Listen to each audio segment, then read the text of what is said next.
Assalamualaikum warahmatullahi wabarakatuh. Apa kabar semuanya? Semoga kita semua dalam lindungan Allah Ta'ala. Yang sedang menjalankan bulan puasa, semoga mendapatkan pahala yang melimpah. Dan di sini kita akan membahas sebuah alur cerita film yang sangat menarik. Pasti teman-teman semua yang mendengarkan bahkan menontonnya pasti akan penasaran.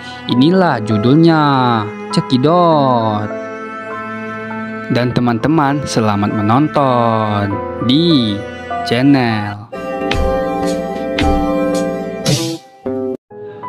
Ada seorang wanita yang mana wanita ini sedang bersedih dan memikirkan biaya untuk adiknya yang sedang sakit.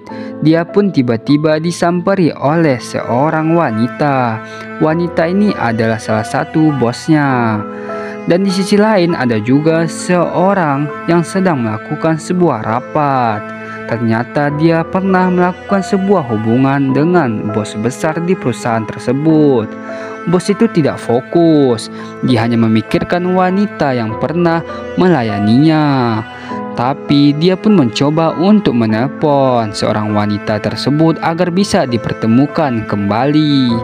Tapi perempuan ini berkata, "Aku tidak bisa mempertemukanmu lagi karena wanita itu hanya berprinsip sekali dalam sebuah pelayanan," katanya kepada majikan tersebut.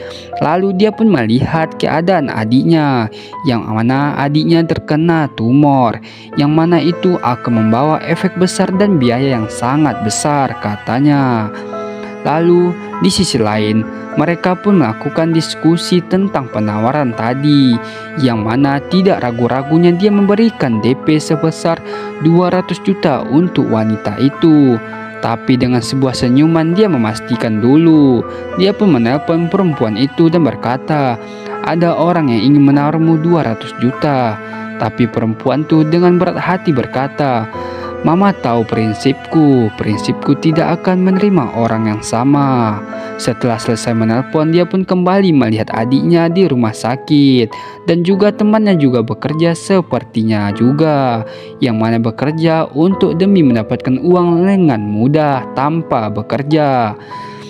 Dia pun di sisi lain ingin bekerja, tapi tiba-tiba dihalangi dan menabrak sebuah mobil, yang mana mobil itu dia berkata, "Mobil bapak tidak lecet, hanya mobil saya yang lecet." Dia pun langsung melaporkan kepada bosnya.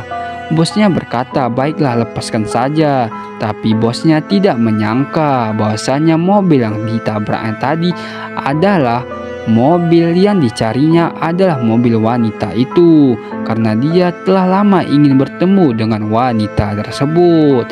Di sisi lain dia pun sampai dan perempuan itu pun langsung menceritakan semua yang terjadi.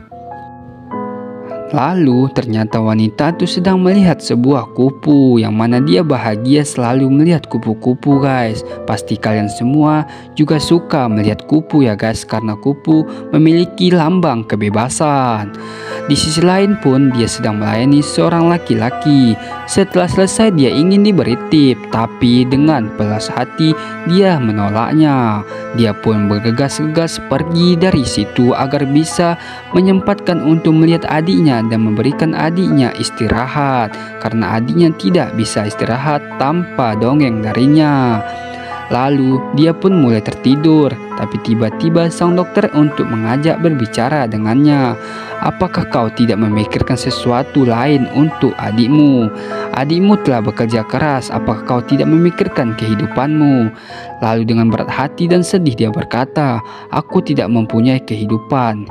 Yang kupunya hanyalah adikku tercinta, keluargaku satu-satunya, dan aku tidak mau kehilangan seperti orang tuaku," katanya dalam hatinya. Dia pun setelah selesai berbicara, dia pun masuk kembali ke ruangan adiknya tersebut. Setelah masuk, dia pun melihat sebuah buku. Buku itu tiba-tiba ternyata dia ditelepon oleh seorang pemuda yang telah ingin menawarnya 200 juta. Saking terkejutnya, ternyata pria itu berada di rumah sakit tersebut. Yang ingin lanjut guys, nonton ya guys di Ideal Movie.